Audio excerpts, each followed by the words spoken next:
விழுப்புரம் மாவட்டம் மயிலம் அருகே வெள்ள நிவாரண நிதி பெற நியாய விலைக் கடையில் மக்கள் முண்டியடித்தனர். இதில் 3 பேர் மயங்கி விழுந்ததால் பரபரப்பு ஏற்பட்டது. இதுகுறித்த கூடுதல் விவரங்களை எமது செய்தியாளர் ராஜசேகர் வழங்கிட கேட்கலாம். ராஜசேகர், வணக்கம். அங்கு தற்போது நிலவக்கூடிய கள நிலவரம் என்ன? நிச்சயமாக, கடந்த 30ஆம் தேதி அன்று பெஞ்சல் புயல் புதுச்சேரி மற்றும் மரக்காணம் இடையே கரையை கடந்தது. இதுல பாத்தீங்கன்னா விழுப்புரம் மாவட்டத்துல வராத மழை பெய்ய நேரிட்டது. விழுப்புரம் மாவட்டத்தை புரட்சி போடும் அளவுக்கு இந்த கொட்டி தீர்த்த அதிக கனமழை காரணமாக பல்வேறு இடங்களில் வெள்ளப்பெருக்கு, வீடுகள்ல தண்ணி சூழ்ந்தது, விவசாய நிலங்களை தண்ணி சூழ்ந்து இது போன்ற விழுப்புரம் மாவட்டமே ஒரு வெள்ளக்கடாவே காட்சி அளித்தது.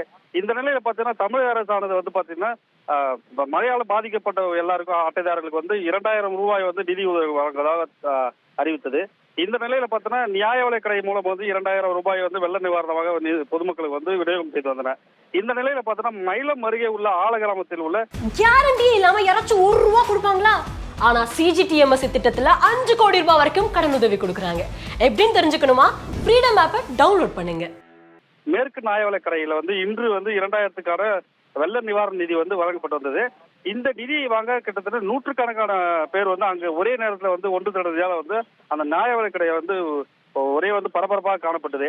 அந்த நிலையில பார்த்தீங்கன்னா அந்த கூட்ட நெரிசலில் சிக்கி மூச்சு திணறி 3 பேர் பெண்கள் உட்பட 3 பேர் அங்கேயே மயங்கி விழுந்தாங்க. உடனே அருகில் இருந்தவர் அவர்களை மீட்டு ஆட்டோ மூலம் முப்புளி அரசு ஆரம்ப சுகாதார நிலையத்துக்கு கொண்டு சென்றனர். இதெல்லாம் பார்த்தீங்கன்னா அந்த பகுதியில் பெரும் பரபரப்பு ஏற்பட்டது என்று சொல்லலாம். விவரங்களுக்கு நன்றி ராஜசேகர்.